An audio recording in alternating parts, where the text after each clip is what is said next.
Semangat pagi kawan-kawan pecinta budidaya cacing tanah. Video kali ini kami ingin berbagi share tentang pengalaman kami dalam memilih media budidaya cacing tanah. Yang pertama yang tampak ini adalah media tanah kawan-kawan, yang pada umumnya memang cacing itu ada di kehidupan di tanah ya. Nah, tetapi untuk budidaya ini juga ada kawan-kawan media alternatifnya, yaitu media backlog. Di mana media backlog ini ternyata memiliki beberapa keunggulan daripada media tanah tersebut.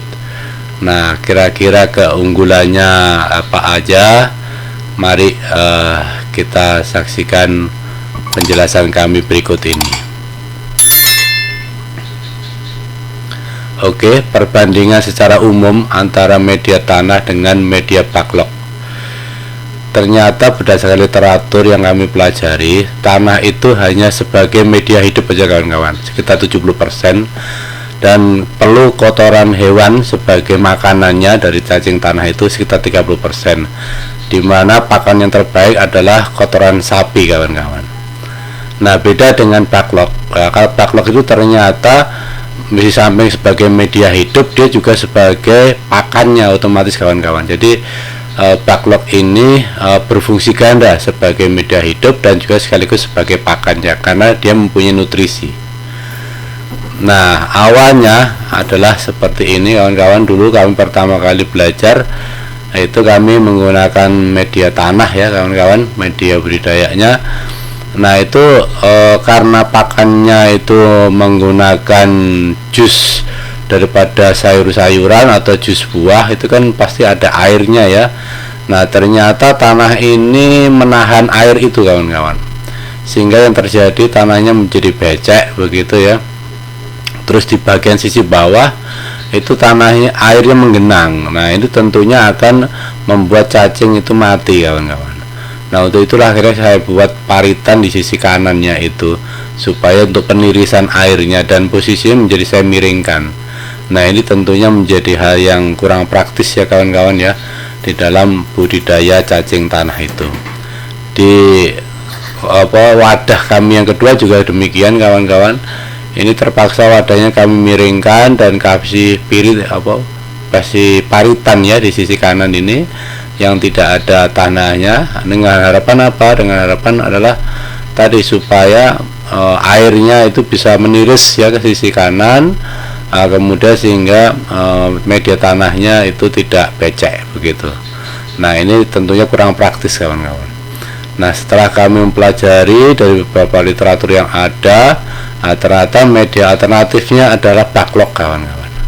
Nah, penampakannya seperti ini media backlog itu. Nah, media backlog, jadi kami menggunakan media backlog. Ini kawan-kawan bisa menyaksikan ya, tampaknya warnanya kecoklat-coklatan, karena backlog yang kami gunakan ini adalah backlog yang berbahan dasar dari serbuk gergaji kayu kawan-kawan. Jadi di penggergajian kayu itu biasanya ada serbuk-serbuk kayunya ya.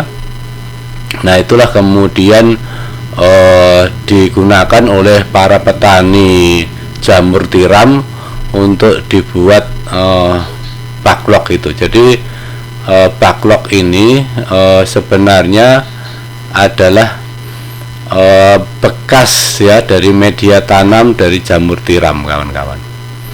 Nah, inilah kami coba kami terapkan untuk kami uji coba sendiri, kira-kira apakah memang lebih baik atau tidak daripada media tanah.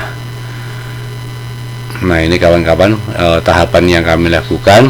Nah, kemudian bagaimana proses pembuatan backlog itu menjadi media budidaya tanah, apa aja yang harus dilakukan? Ternyata simpel aja kawan-kawan, sederhana aja. Jadi kami mendapat backlog ini itu dari petani jamur tiram kawan-kawan, dan karena backlog ini adalah media tanam jamur tiram kawan-kawan, jadi ini backlog ini adalah bekas ya, sekali lagi adalah bekas daripada media tanam jamur tiram.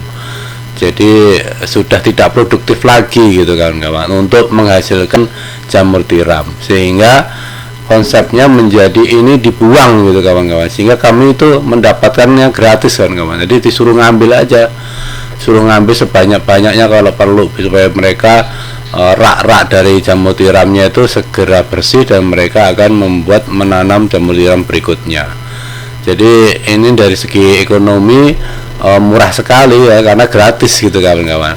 Nah, tahapannya bagaimana? Tahapannya seperti tampak dari gambar itu. Backlog itu kita buka ya, kita ambil dari plastiknya kita buang, kemudian kita lembutkan kawan-kawan. Nah, secara manual ya, dengan tangan itu kawan, diremas-remas begitu, dihancurin lagi supaya betul-betul menjadi serbuk kayak gitu kawan-kawan. Jadi tahapannya gitu aja kawan. Jadi backlog itu kan keras ya, posisinya keras, padat begitu, karena terfermentasi ya sebelum pada saat dibuat sebagai jamur tiram itu. Jadi harus kita hancurin lagi, kita urai lagi sehingga menjadi serbuk yang terpisah-pisah gitu ya, menjadi serbuk ya, yang kayak tepung lah kira-kira begitu kawan-kawan. Nah, inilah tahapannya. Nah, kalau kawan-kawan punya mesin chopper ya mungkin bisa ya langsung dimasukkan mesin chopper, akhirnya akan menjadi butiran-butiran yang halus. Tetapi kan menjadi investasi tambahan ya dengan adanya mesin chopper itu. Tapi kalau ingin yang konvensional, yang manual ya seperti yang kami lakukan ini, jadi dengan tangan telanjang aja gitu ya, kita remas-remas, kita hancurin gitu kawan-kawan. Nah, itulah penampakannya. Di satu karung itu kita bongkar semua dan dapatlah satu ember besar kawan-kawan ya. Nah, terus kemudian backlog ini kita tempatkan di wadah budidaya cacing. Kebetulan kami menggunakan styrofoam begitu ya, yang ketinggiannya sekitar ya 15 cm lah kira-kira gitu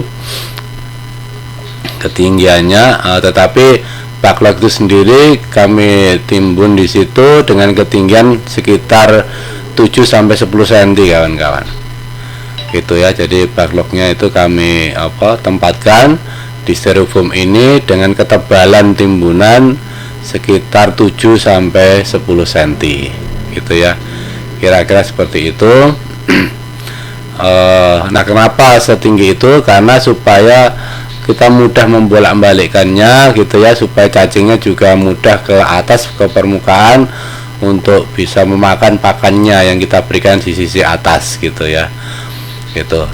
Nah, karena dari ketebalan 7-10 cm itu, selanjutnya adalah ini kan backlog tuh posisinya, kondisinya kering ya kawan-kawan ya. Nah, itu harus kita lembabkan dengan cara apa? Dengan cara penyiraman kawan-kawan. Jadi ini kita siram secara merata ya, kemudian betul-betul sambil kita kita aduk-aduk ya, backlognya itu kita siram dan kita aduk-aduk gitu, agar betul-betul backlog yang sisi bawah pun juga basah kawan-kawan. Jadi posisi basahnya itu apabila kita kita peras begitu, dia keluar air sedikit gitu. Jadi posisi kebasahannya seperti itu kawan-kawan. Jadi terlalu basah banget juga tidak, kering banget juga tidak, kira-kira di pertengahannya. Ya tidak baku sih, monggo aja masing-masing punya standar masing-masing ya. Yang intinya itulah intinya, pokoknya backlog ini posisinya basah atau lembab, nah gitu aja, sehingga cacing itu akan betah tinggal di sana gitu kawan-kawan. Nah, jadi setelah kita siram, media backlog ini akhirnya udah siap tuh menjadi media budidaya cacing kawan-kawan. Jadi sederhana aja ya. Jadi tadi backlognya kita hancurin betul-betul, terus kemudian kita susun, nah kita kasih siram air biasa begitu, terus sehingga posisinya lembabnya yang kira-kira ya 60% 70% lah gitu. Nah, setelah itu udah jadi media budidaya cacing kawan-kawan. Jadi menggunakan backlog ini sangat-sangat simpel dan ringan, dan sekaligus sebagai makanannya daripada cacing tanah kita. Demikian kawan-kawan, berbagi pengalaman dari kami bagaimana kita memilih media budidaya cacing tanah yang lebih efektif dan efisien. Dari Salami Channel, indahnya berbagi, dan terima kasih.